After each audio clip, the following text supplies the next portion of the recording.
Nah ini lagi untuk apa ya, perayaan 15 tahunnya sekaligus juga karena Gus Dur dan Daisaku Ikeda ya emang sempat berwasiat kayak buku ini jangan sampai apa ya, tanda kutip hilang gitu. Jadi pada saat menyadari itu kayak apa diketok palu, tapi kan tetap aja ini mereka tetap aja korban nggak dapat apa-apa. Korban nggak.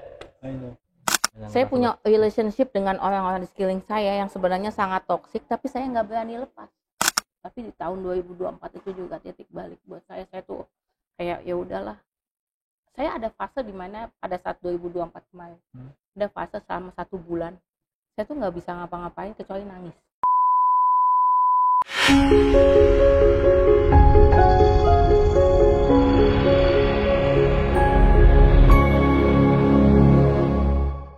Hey everyone, kembali lagi kita ngomongin tentang life journey and spiritual journey. Nah, kali ini kita bukan di studio, tapi kali ini kita di sebuah kampus UI yang sedang lagi ada pameran.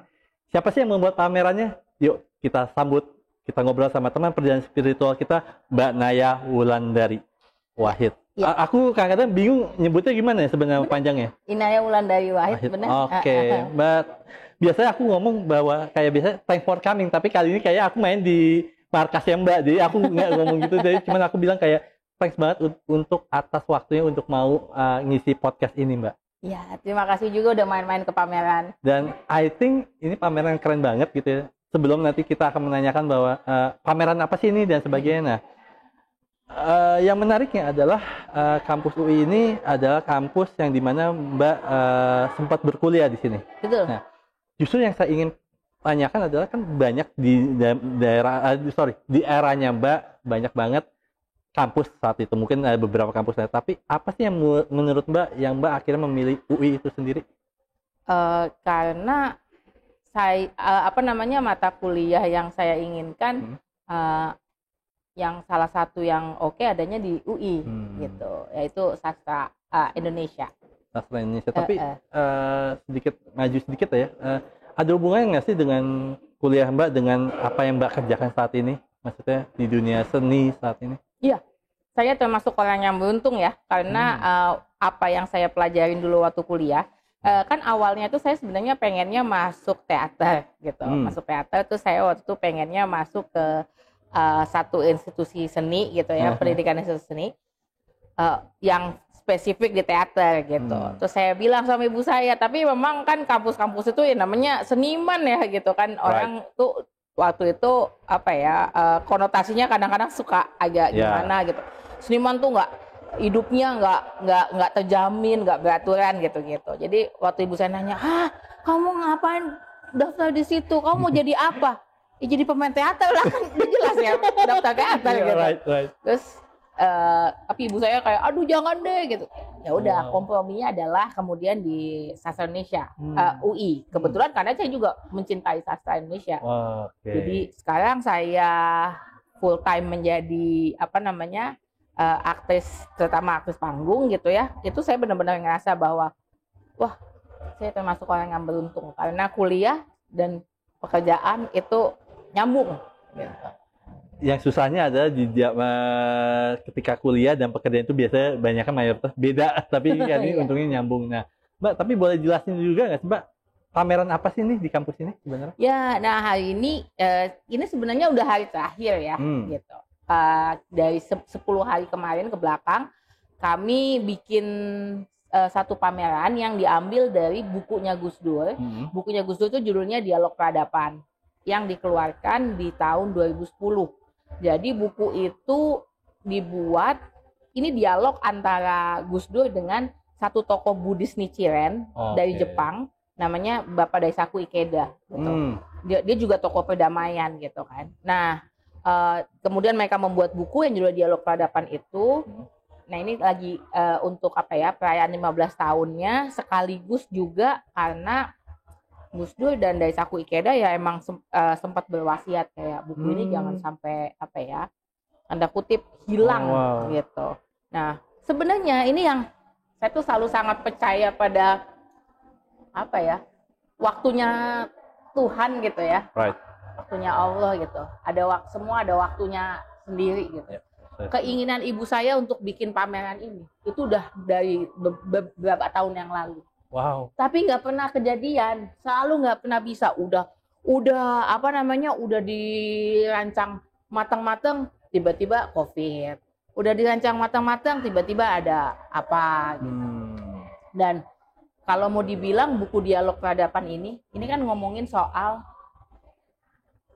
peradaban manusia ya, ngomongin soal. Nggak apa-apa, berat juga nggak apa-apa bahasa, nggak apa-apa, it's okay. Iya, maksudnya kayak lagi ngomongin soal gimana sih kita bisa mengachieve perdamaian gitu ya.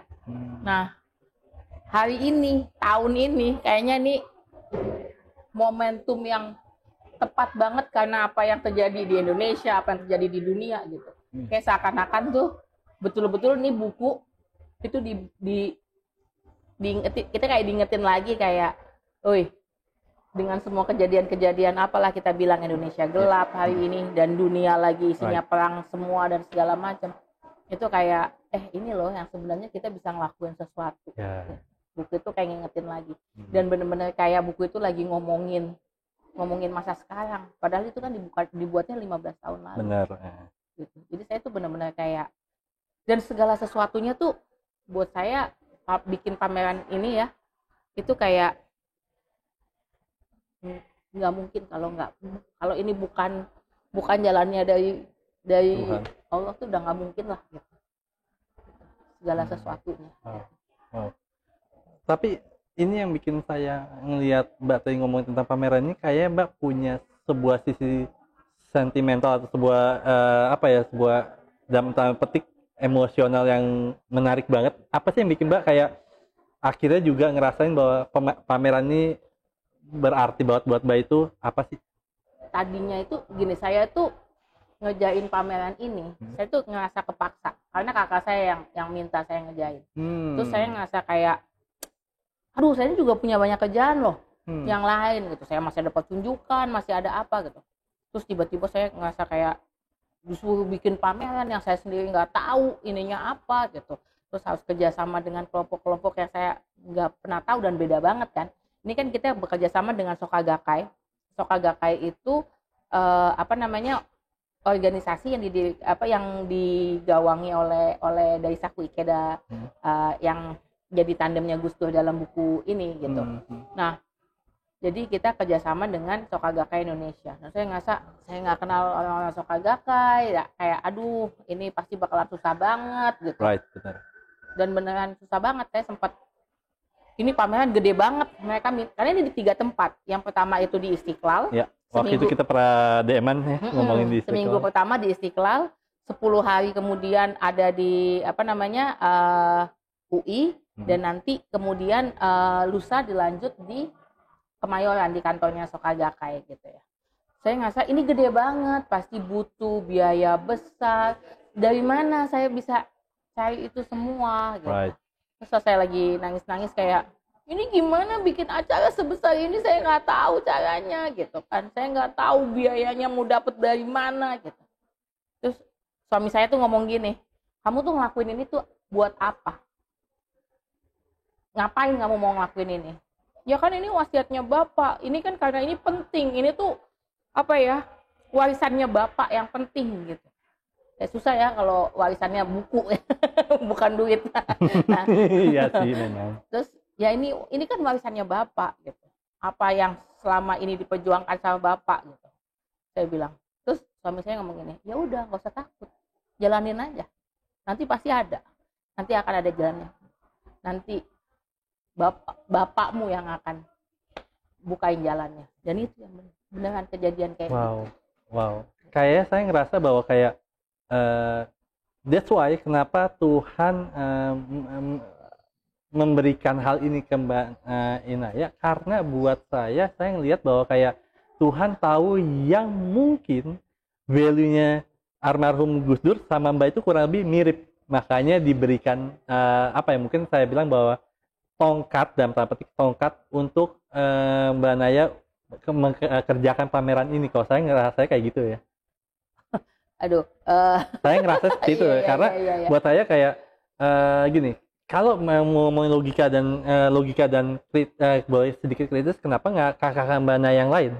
Kenapa musim Banaya? Berarti kan bahwa Tuhan percaya bahwa ada value Gus Dur, ada sesuatu hal yang hidup dalam diri Mbak Naya, yaitu ada kehidupan, bukan kehidupan, mungkin ada sesuatu hal yang hidup dalam diri Mbak Naya yang dimana Gus Dur pun juga memiliki juga, makanya dikasih ke Mbak Naya.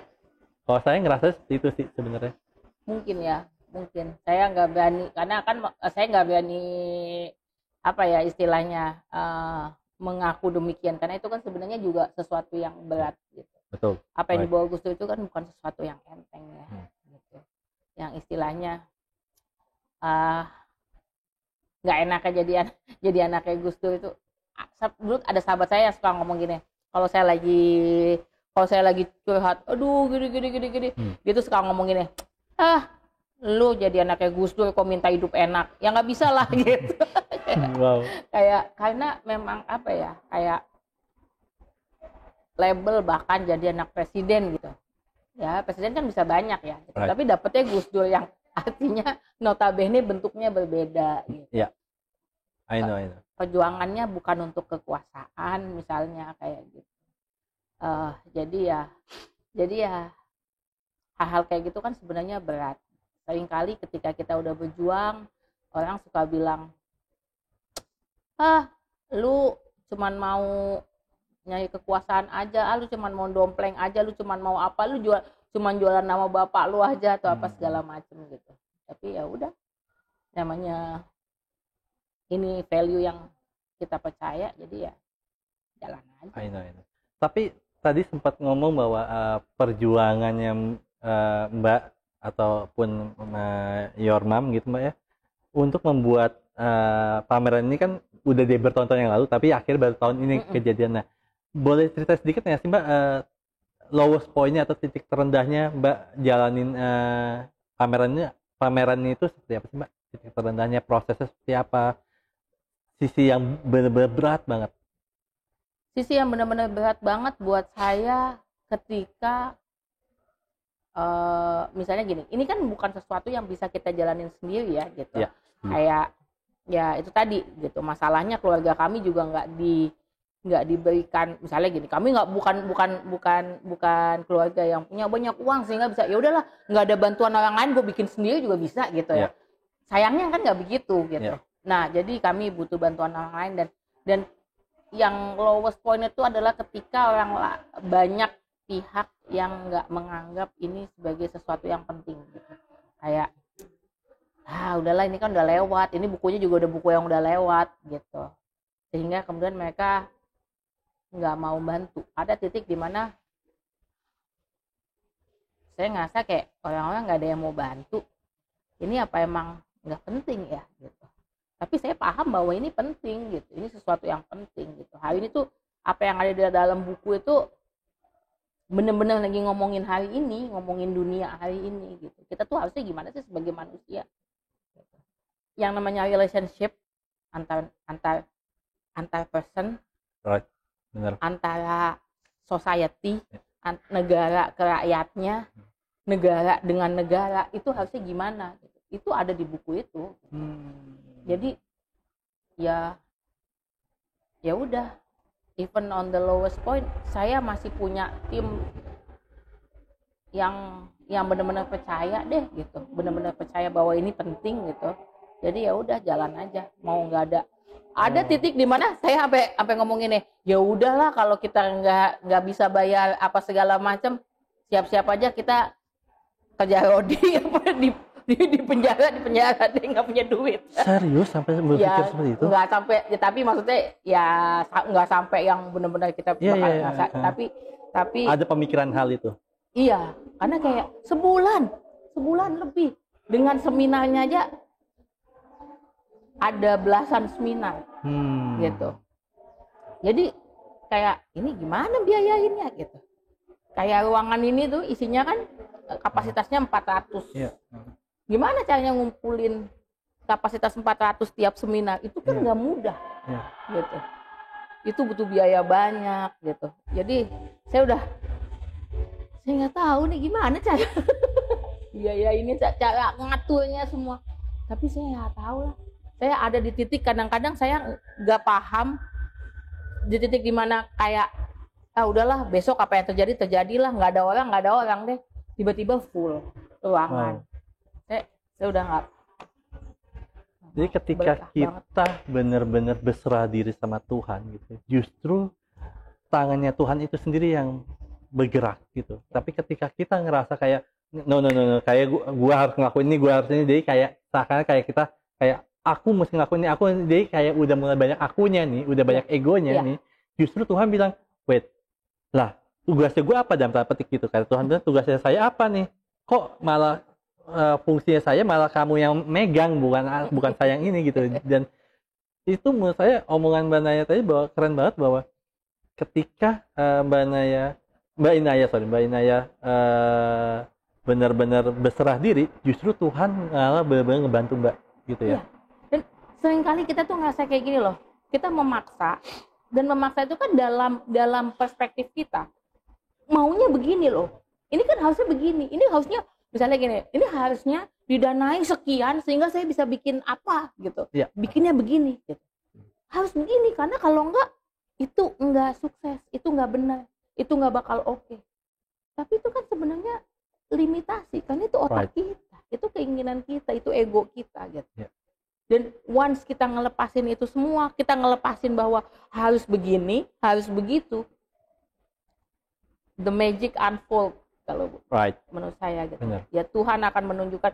Dan saya sering banget, saya tuh sering banget ngerasa gini loh, gimana ya, sulit buat saya untuk nggak percaya bahwa keajaiban itu ada gitu ya, bahwa Tuhan itu ada gitu. Wong saya udah ngalamin sendiri berkali-kali gimana ajaibnya hidup saya gitu. Ada banyak banget hal-hal yang saya udah di titik nggak mungkin gitu. Dan itu terjadi gitu. Wow.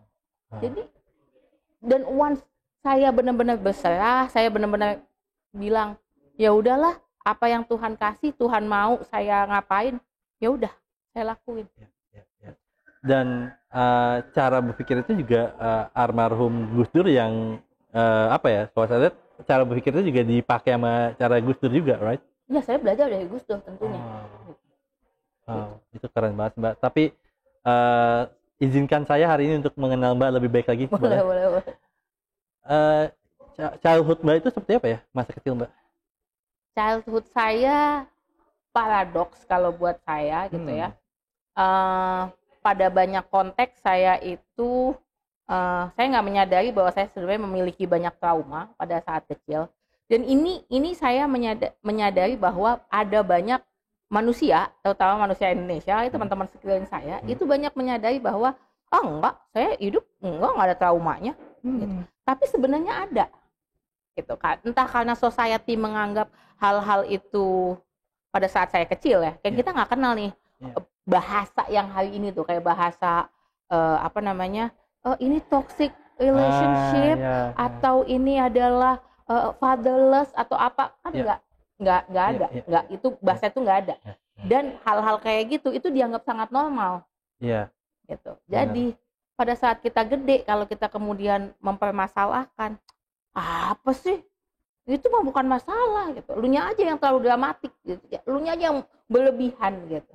Tapi sebenarnya pada saat saya dewasa, saya menyadari saya mengalami banyak trauma gitu. Dia dari manapun. Bahkan hal-hal yang sebenarnya tidak diniatkan buruk. Kayak contohnya gini. Ayah saya itu kan gak pernah ada di rumah karena beliau itu memang mengabdikan hidupnya demi negara. Demi Tuhan, demi negara gitu kan. Dan itu ada harga yang harus dibayar oleh ayah saya. Harganya adalah waktu untuk keluarga hampir nggak ada gitu. Dan ya tampaknya biasa aja, bukankah semua anak di Indonesia pada usia saya selalu ditinggal sama ayahnya, itu biasa aja gitu. Tapi fatherless itu kemudian sangat nyata ketika saya dewasa gitu. Oh iya ya, gue sebenarnya masuk fatherless juga karena bapak gue nggak pernah pulang gitu. Jadi tapi bukan sesuatu yang misalnya kayak tadinya saya nggak memahami kenapa, kan bukan yang kayak kita kan awalnya mikirnya fatherless itu bapaknya pergi meninggalkan dia dan ibunya atau gitu, meninggal. Ya kan? Gitu. Ternyata sebenarnya ya karena simply nggak punya banyak waktu untuk anak-anaknya aja juga sebenarnya hitungannya fatherless. Dan saya bahkan baru paham gitu sekarang ini. Bahkan ketika dua-duanya ada tapi tidak memberikan emosional tidak menjawab emotional needs anaknya, itu tetap dianggap fatherless dan motherless. Saya baru tahu. Saya bahkan baru tahu itu sekarang gitu. Oh gitu ya gitu. Nah tapi untuk pada saat masa kecil saya banyak sendirian karena kakak saya yang paling atasnya saya persis aja itu bedanya 5 tahun. Waktu masih kecil tuh gede banget tuh beda itu. Iya. Karena ketika kakak saya SD, sayanya masih belum sekolah, ya kan? Ketika kakak saya SMP, saya masih SD, dan itu kan gap kayak misalnya anak SMP mana mau main sama anak SD gitu, anak SMA mana mau main sama anak SD kan gitu kan. Nah jadi gapnya besar banget. Jadi saya sering kali dulu ya main sendiri gitu segala macam. Wow. Tapi saya bisa ngerasain Mbak dampak traumanya ini yang Mbak rasakan itu. Saya pelan-pelan bisa merasakan hal yang juga gitu ketika Mbak bercerita tadi. Tapi trauma ini pernah nggak Mbak akhirnya terbawa sampai remaja tanpa Mbak sadari? Iya dong, sampai gede bahkan. Sampai gede, sampai misalnya gini ya, saya tuh punya karena nggak punya apa ya, karena saya tuh baru sadar kalau ketika orang itu apa ya, caretaker-nya itu nggak pernah ada di sekelilingnya, ketika ada orang-orang yang dia anggap dia look up itu tidak ada gitu ya, nggak sering ada, itu kemudian misalnya akhirnya jadi ngerasa kayak needy. Kalau saya tuh jadi needy, kayak memaksa semua orang itu jangan pergi, ayo dong gitu. Nanti jadi kalau ada, jadi saya tuh people pleasing banget, people pleasing banget. Si A bilang, gue tuh nggak suka sama orang yang ngapain gitu. Saya sebisa mungkin nggak akan melakukan hal itu. Simply karena saya. Dan itu akhirnya menjadi sebuah penyakit buat diri kita sendiri, bahkan kayak dalam tanda petik kayak kanker yang ngegerogoti tubuh kita sendiri gitu. Saya punya relationship dengan orang-orang di sekeliling saya yang sebenarnya sangat toksik, tapi saya nggak berani lepas. Oh wow. Saya nggak, bahkan bilang enggak aja nggak berani. Ketika udah jelas-jelas nih orang buruk banget pengaruhnya buat saya, jelek banget efeknya buat saya, sampai di titik saya bahkan pernah depresi karena relationship ini gitu. Relationshipnya buruk banget dan betul-betul mentally bikin saya drain, nggak bisa ngelepas begitu aja gitu. Dan itu di sekeliling saya baru betul-betul ini, makanya ini salah satu apa ya, tanda kutip keajaiban gitu.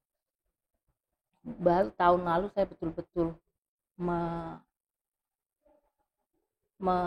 merasakan satu malam gitu ya, kan yang paling ditakutkan sama orang kayak saya itu adalah ketika orang tuh nggak cinta sama kita sebenarnya gitu. I know. Karena saya ngerasa kesepian sendirian gitu kan. Nah jadi saya akan melakukan apapun deh supaya orang tetap ada di dekat saya, orang tetap mencintai saya, sampai pada satu titik tahun lalu itu benar-benar tahun yang kalau buat saya itu jungkir balik. Dan nggak hanya karena kejadian yang terjadi pada saya, tapi juga dunia ya. Saya ingat banget waktu tahun lalu itu di UI juga, saya diajak teman-teman aktivis itu untuk bikin satu acara namanya Mahkamah Rakyat, People's Tribunal gitu. Di situ dihadirkan banyak banget korban-korban negara. Mulai dari yang tanahnya diambil, dikeluarin dari sekolah, hanya karena memprotes, karena dia nggak mampu bayar sekolah karena UKT-nya dinaikin, terus dia protes, hasil protesnya malah dia dikeluarin dari sekolah. Ada yang karena identitasnya dia gitu ya, sebagai kelompok minoritas, no way, ngalamin diskriminasi tuh wah sampai di titik yang saya nggak paham lagi sekuat itu dia gitu. Karena kalau saya udah nggak tahu lagi deh. Dan ini nih satu hall besar di UI di Wisma Makara. Itu 2/3 isinya korban. Kakak saya jadi salah satu dari hakimnya di situ. Jadi kita memunculkan 9 hakim. Pulang dari pada saat ya ketok palu kan, karena itu yang di tanda kutip yang diadili adalah negara gitu ya. Karena dianggap melalaikan rakyatnya gitu. Nah itu terus ketok palu nih, hakim bilang ya terdakwa dinyatakan bersalah gitu. Wah, orang-orang tepuk tangan. Saya nggak bisa tepuk tangan. Ya. Yang bisa saya bayangkan di titik itu adalah si orang-orang penguasa itu yang ya udah, ini kan tetap aja nih, mau kita bilang ini adalah pengadilan rakyat kan tetap aja yang bersalah, yang kita bilang bersalah kan tetap nggak mungkin dong dibawa ke penjara. Buktinya mereka nggak dimasukin ke penjara gitu. Yang duitnya gede. Sampai detik ini, iya gitu. Jadi pada saat menyadari itu kayak apa diketok palu, tapi kan tetap aja, ini mereka tetap aja korban nggak dapat apa-apa. Korban nggak. I know. Dan saya ngerasa bahwa itu yang membuat Mbak Naya akhirnya bisa menjadi depresi yang kuat banget gitu ya. Salah satunya itu. Pulang dari situ tuh saya depresi banget. Saya ngerasa kayak what's the point in this world sih, kayak kalau selalu dipenuhi sama ketidakadilan gitu. Apa gunanya hidup? Apa? Belum lagi saat itu kan lagi ininya Gaza ya. Gimana tiap hari kita dibombardir, lihat foto orang-orang di Gaza. Dan kebetulan tuh sebelumnya tuh saya kan jadi salah satu board di Madani Film Festival.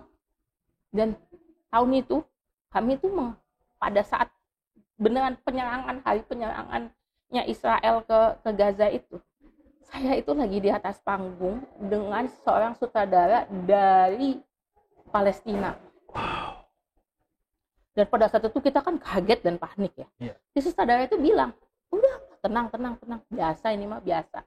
Wow. Kaget kita, dia tenang banget. Ya udah berarti kita nggak punya alasan.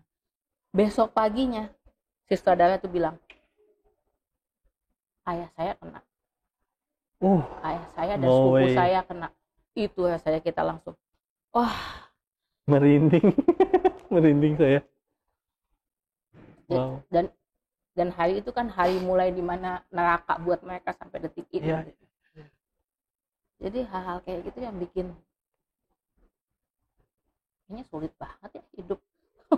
Hidup bahagia tuh kayak bukan sesuatu yang, padahal di agama dimanapun menceritakan bahagia itu mudah didapatkan, tapi nyatanya secara realitasnya kebahagiaan itu sangat amat sulit didapatkan, apalagi mungkin dalam petik maaf ya, bagi orang-orang yang mungkin orang kecil atau orang-orang yang kayak yang ngalami peperangan itu kayak sulit banget mendapatkan kebahagiaan ya.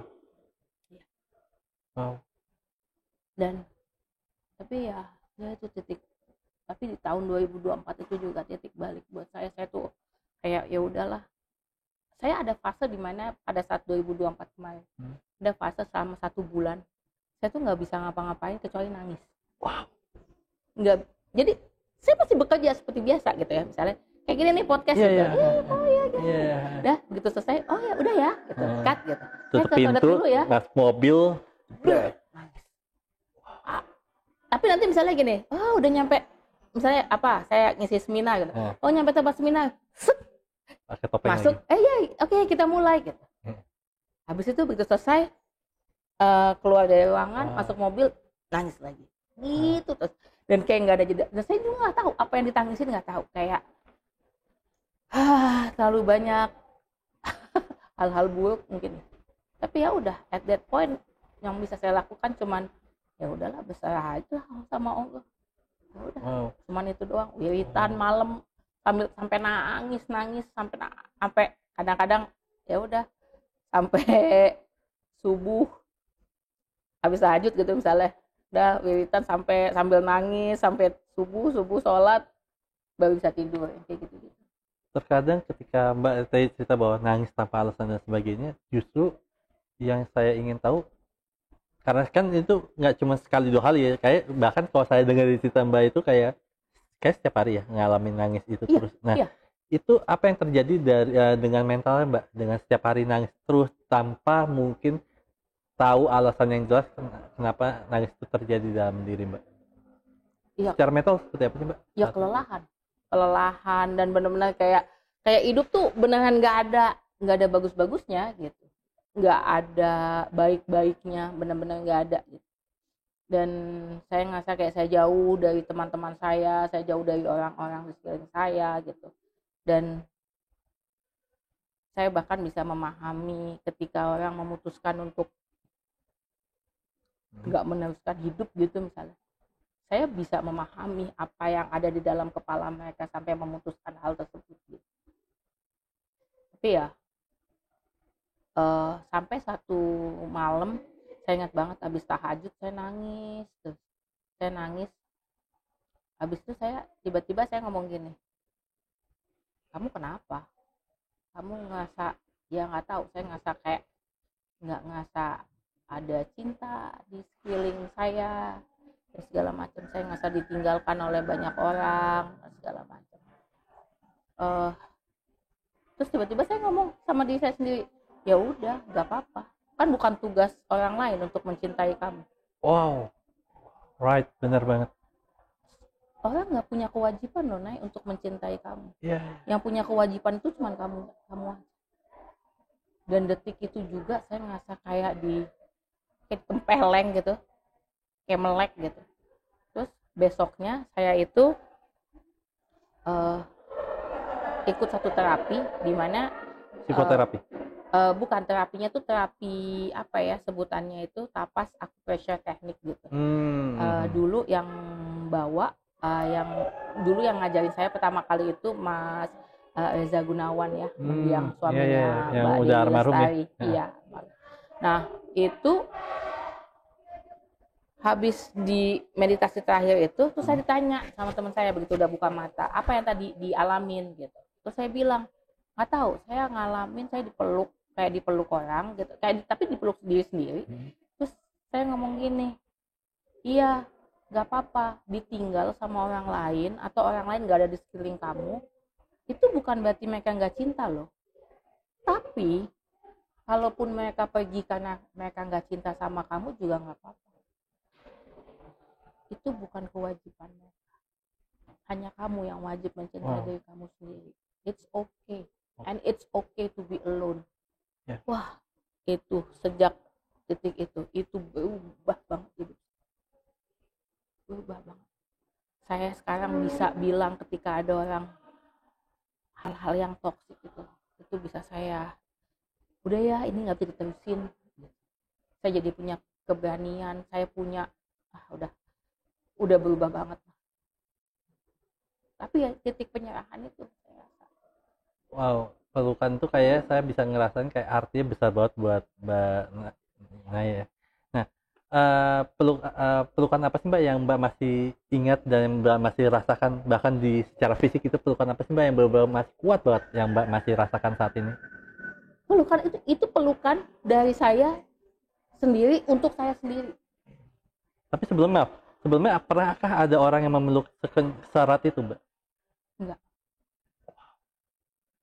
Enggak. Ya kalau secara ini ya misalnya kayak sama teman atau sama suami ya gitu, ya itu kan umum, tapi itu beda banget.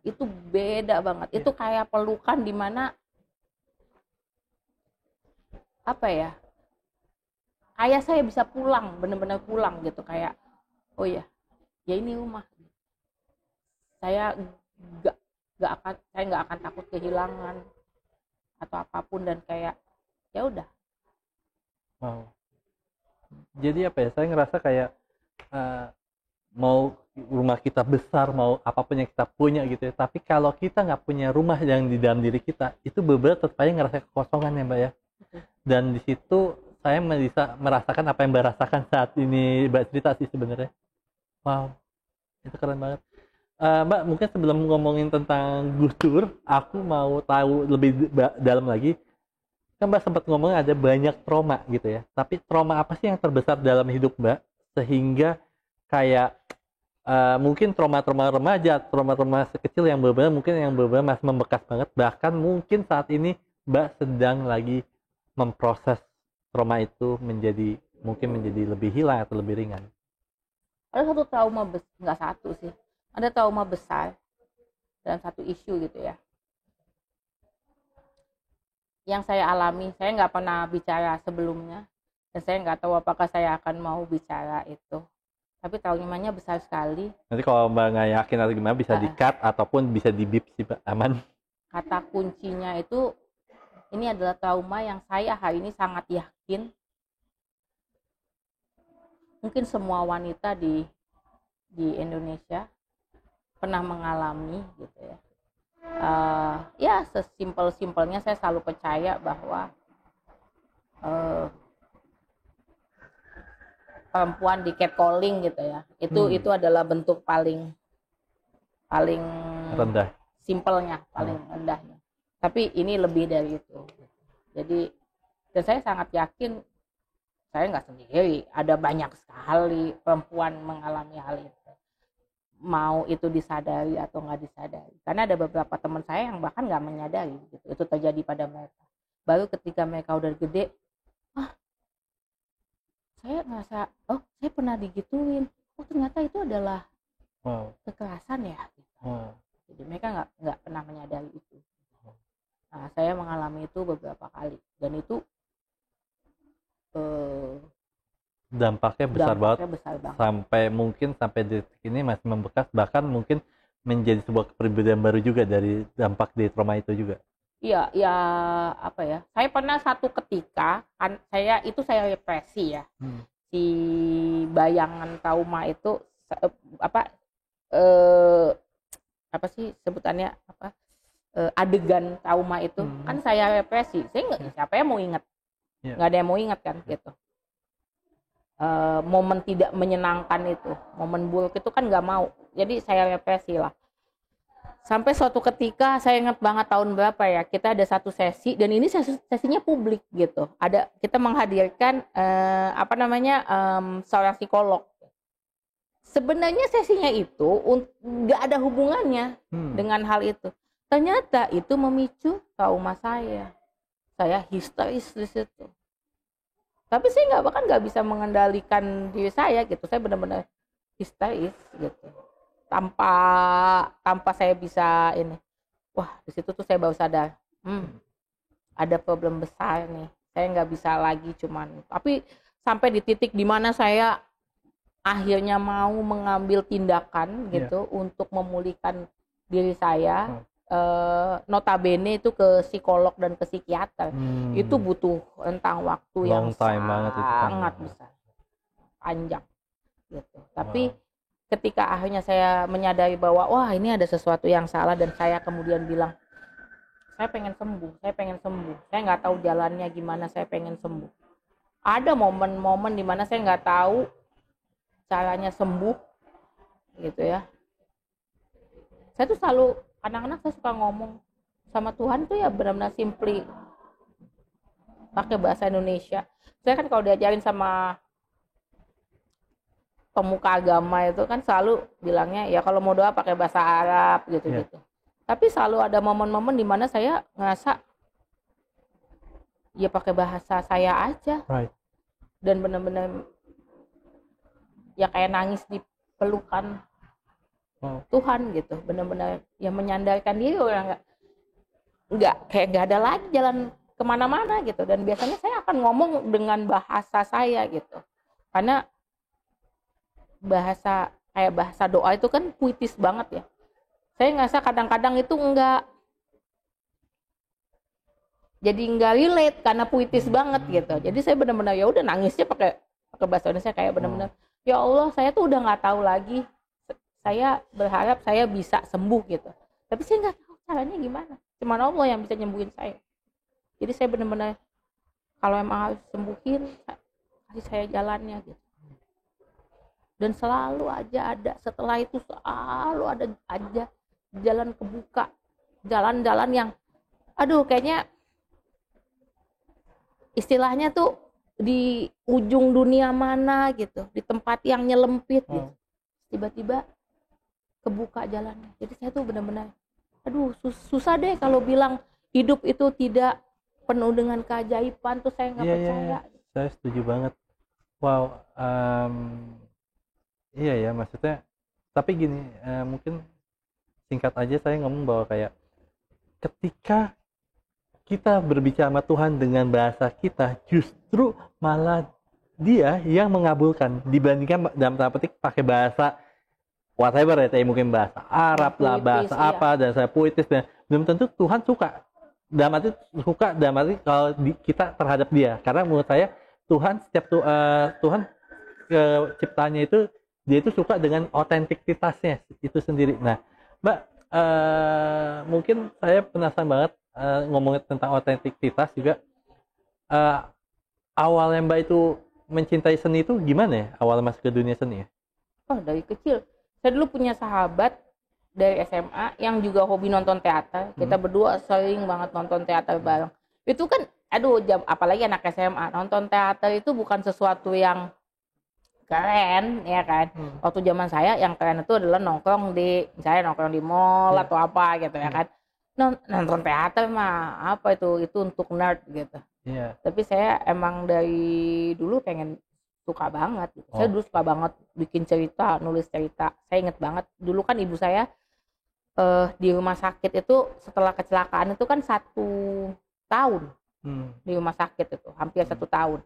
Nah, jadi saya sekolah dari rumah sakit, pulang ya ke rumah sakit gitu. Nah, saya tuh kalau bosen kalau itu ya saya nulis cerita. Saya senang banget nulis cerita. Suatu hari kakak saya nomor 1, Mbak Alisa, itu nemu tuh cerita-cerita saya, terus dia bilang sama saya, jadi ini saya kan SD ya, dia bilang, kamu suka ya nulis cerita ya, nanti kamu kalau gede masuk sastra Indonesia aja.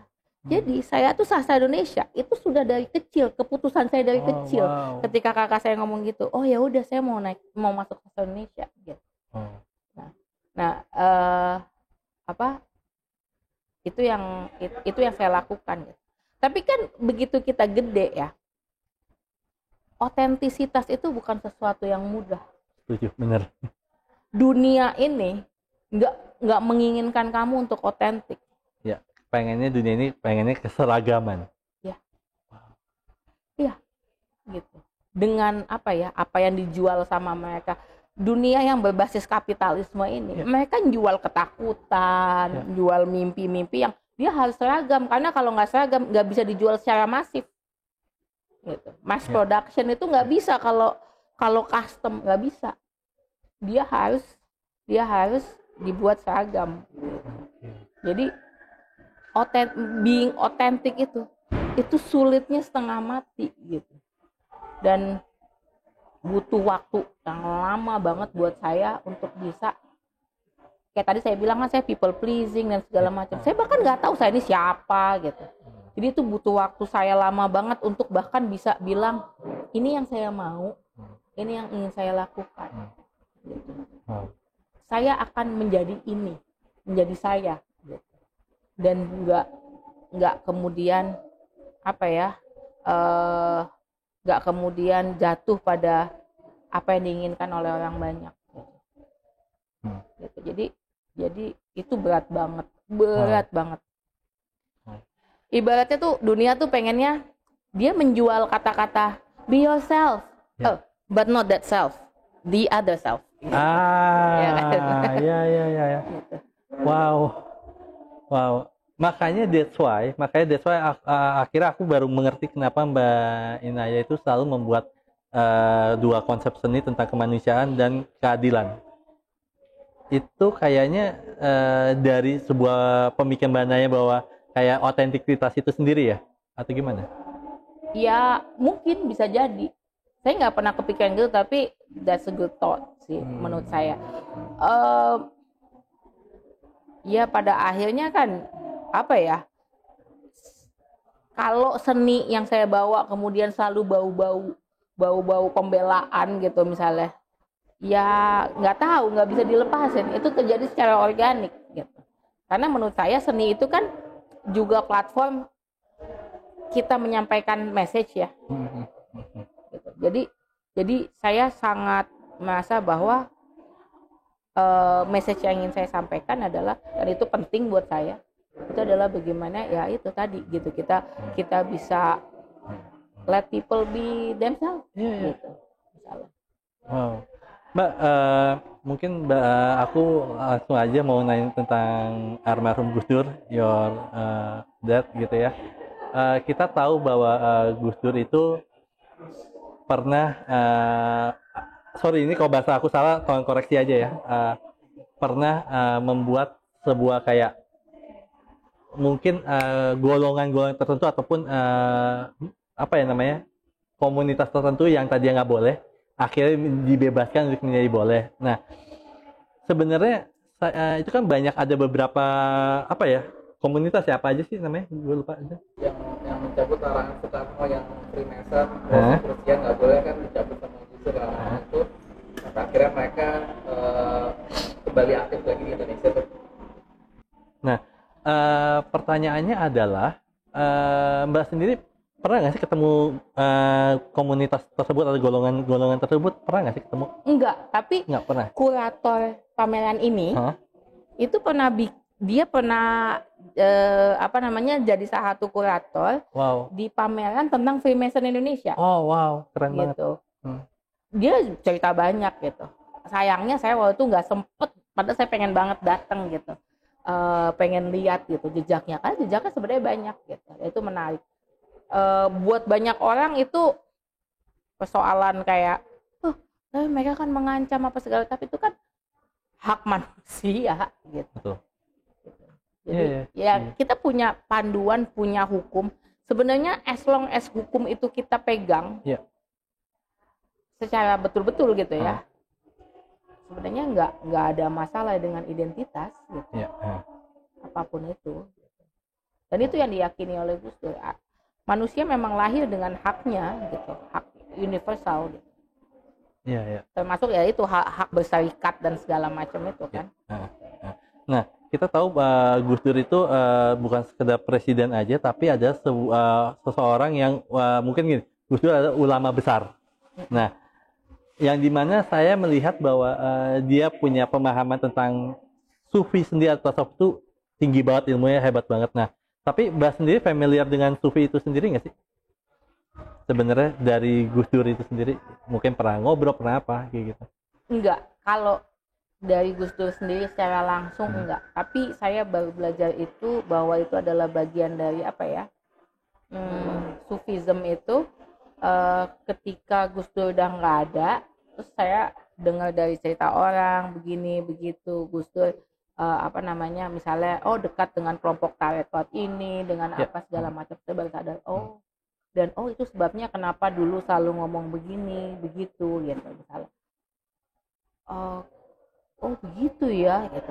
Jadi baru sadar, benang merahnya baru sadar kenapa Gus Dur kemudian mengambil tindakan-tindakan yang fundamental sebenarnya, sangat fundamental. Gus Dur itu kan sangat percaya, Gus Dur itu kan selalu berpegang pada salah satu kutipan di di kitab Al-Hikam itu kuburkan di dalam bumi kekosongan. Kalau kita udah mengosongkan diri kita udah nggak kemelekatan itu kayak Tuhan mau nyuruh saya ke kanan ke kanan, ke kiri ke kiri. Bukan kita nggak takut, karena Gus Dur sendiri selalu bilang gitu. Itu salah satu quotes favorit saya dari Gus Dur. Waktu Gus Dur bilang, kita ini yang manusia, kita ini kan bukan makhluk fantasi gitu ya. Iya, betul. Nggak hidup di kehidupan dongeng. Ya bukan superhero gitu. Kita ini manusia, punya kehidupan biasa gitu. Punya ketakutan. Tapi nggak apa-apa. Kita tetap berupaya. kita tetap berusaha untuk melewati pagar batas ketakutan itu. Dan mungkin di situ harga kita sebagai manusia itu ditentukan tuh di situ. Wow. Apa namanya? Wah, ini menarik banget sih. Mbak, kan kita tahu bahwa Gus Dur itu banyak banget punya filosofi kehidupannya sebenarnya. Tapi ada nggak filosofi Gus Dur yang diberikan Mbak Naya yang sampai saat ini mungkin menjadi sebuah pegangan hidup buat Mbak Naya sendiri, ada nggak? Yang selalu saya pegang dari Gus Dur adalah orang itu suka berpikir ketika dia mau membuat hubungan dengan Tuhan gitu ya. Itu artinya yang diomongin tuh ketuhanan terus. Tapi Gus Dur itu betul-betul menggambarkan jalan menuju ketuhanan. Jalan menuju hablum minallah adalah harus dengan lewat hablum minannas. Gitu. Jadi saya suka banget kata-kata Gus Dur, tidak ada perdamaian. Gini kan kita tuh sebenarnya ketika kita ngomongin hablum minallah, titik yang paling kita inginkan tuh kan sebenarnya kedamaian. Betul, right. Tapi kedamaian itu nggak bakal tercipta kalau nggak ada keadilan. Artinya kalau hablum minannas itu nggak jalan dengan baik, kita nggak bisa hablum minallah. Jembatannya nggak bakal terbentuk ya. Jadi segala sesuatu, kecintaan kita terhadap Allah itu harus keluar kepada manusia, kepada alam, itu harus keluar. Kalau itu nggak keluar nggak bisa. Mungkin Mbak boleh nggak 2 pertanyaan terakhir? Gini, kita tahu bahwa Gus Dur itu pernah diturunkan paksa di eranya gitu ya, yang dimana itu pun juga menjadi sebuah trauma buat Mbak juga, ataupun jadi sebuah hantaman yang kencang buat Mbak. Nah, tapi apa sih yang bikin Mbak, kita tahu bahwa Mbak juga tahu juga bahwa di Indonesia ini kan secara hukum, secara politik, secara everything kacau nih. Ya, tapi apa sih yang bikin Mbak masih percaya dengan manusia itu sendiri? Aduh, ya pengennya kayak udah kadang-kadang ada di titik dimana udahlah gue udah nggak percaya lagi, dia udah putus asa gitu. Tapi cuma saya ada satu teman yang cerita, salah satu panitia yang di pameran ini. Dia ngomong gini, saya kemarin udah bener-bener ngerasa tiap kali baca berita kayak udahlah, ngapain capek-capek ngelakuin ini semua, buat apa? Terus tiba-tiba lihat foto ini, terus mikir, ya Allah, ini orang-orang berdua kayak gini gitu, sampai akhir hayatnya aja, bahkan udah setua itu. Lihat ibu, maksudnya dia itu adalah ibu saya. Ibu saya kan kayak beberapa minggu yang lalu masih menjenguk para tahanan yang sekarang ditangkap, yang nggak jelas kesalahannya apa, dan minta supaya mereka dibebaskan. Artinya maksudnya kayak lihat ibu, lihat bapak, usia segitu aja masih terus berjuang. Kita masih muda terus mau nyerah, mau jadi apa kita gitu. Jadi ya itulah, cuman itu aja. Wow. Ayah saya betul-betul sampai titik darah penghabisan lah berjuangnya itu. Dan yang saya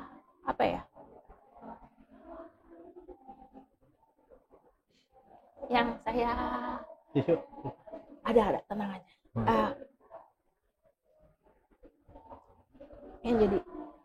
Yang jadi spesial banget buat saya terhadap ayah saya, ketika ayah saya diturunkan paksa, ayah saya itu bisa loh bertahan.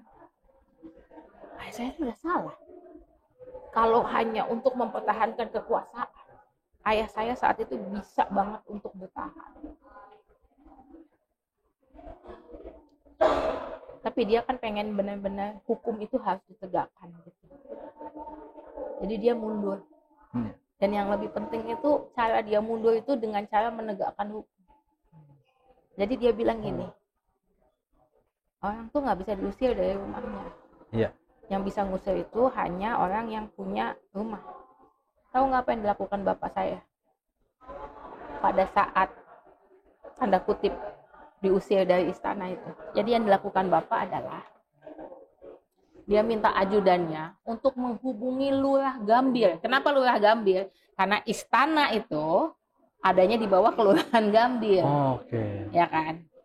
Jadi dia bilang, minta Lurah Gambir untuk bikin surat mengusir saya. Karena Lurah Gambir itu saat itu adalah perwakilan dari yang punya wilayah. Oke, wow. Secara hukum hanya itu yang bisa dilakukan. Baru saya bisa keluar. Jadi itu yang dilakukan Bapak.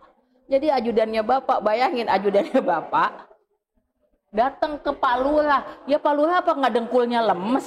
Iya sih, paham sih. Iya kan? Disuruh nulis surat minta presiden buat keluar dari istana. Tapi hanya itu cara untuk membuatnya jadi hukum yang berlaku. Karena kalau enggak, jadinya yang terjadi pada ayah saya itu adalah berlawanan dengan hukum. Kalau dia keluar dengan cara diusir, itu berlawanan dengan hukum. Maksudnya gini loh, dia bahkan masih berupaya supaya lawan-lawan politiknya yang mengkick dia saat itu terbantu dengan hukum. Orang yang setaat itu dengan hukum, bisa bayangin. Terus kemudian kita mau bilang, enggak dia korupsi segini-segini, itu aja udah nggak matching gitu. Jadi itu yang terjadi. Dan ayah saya nggak punya dendam sama mereka, nggak punya dendam. So good. Setelahnya masih tetap. Ya. Wow. Dukung. Mbak, mungkin the last question ada pertanyaan legacy yang mungkin biasa saya nanyain ke teman-teman yang datang ke sini atau teman-teman yang saya interview bahwa one day seorang Mbak Inaya Wahid udah nggak ada lagi ataupun meninggal ataupun bahkan pensiun, pengen dikenal sebagai apa dan diingat sebagai apa, Mbak? Pengen dikenal sebagai rumahnya semua orang. Wow. Dimana mereka bisa jadi diri mereka sendiri dan diterima sepenuhnya. Itu aja sih. Itu yang dilakukan ayah saya dan saya berharap saya bisa nerusin legacy itu. Wow. Mbak, sekali lagi thanks for waktunya, atas waktunya. Saya bukan for coming aja, ini tempatnya Mbak, soalnya bukan tempatnya saya gitu ya. Terima kasih atas ngobrol hari ini, dan saya ngerasa bahwa obrolan hari ini bahwa kita bisa melihat bahwa seseorang yang memang mengutamakan manusia, dan saya melihat justru pesan-pesan atau moral-moral Gus Dur itu ada banget dan nempel banget di Mbak, yang sehingga saya yakin banget dengan pameran ini itu sangat amat bisa mewakili hal itu semua, dan saya percaya bahwa Tuhan akan ngebales ini semua dengan perjuangan Mbak, terutama pameran ini gitu ya. Dan thanks banget buat teman-teman. Kalau teman-teman ada yang ngalamin apa yang Mbak Inaya alamin, boleh banget kalian cerita di kolom komentar di bawah ini. Dan jangan lupa like, comment, subscribe. Dan teman-teman, inilah biografi Mbak Inaya Wulandari Wahid. Dadah, see you next time.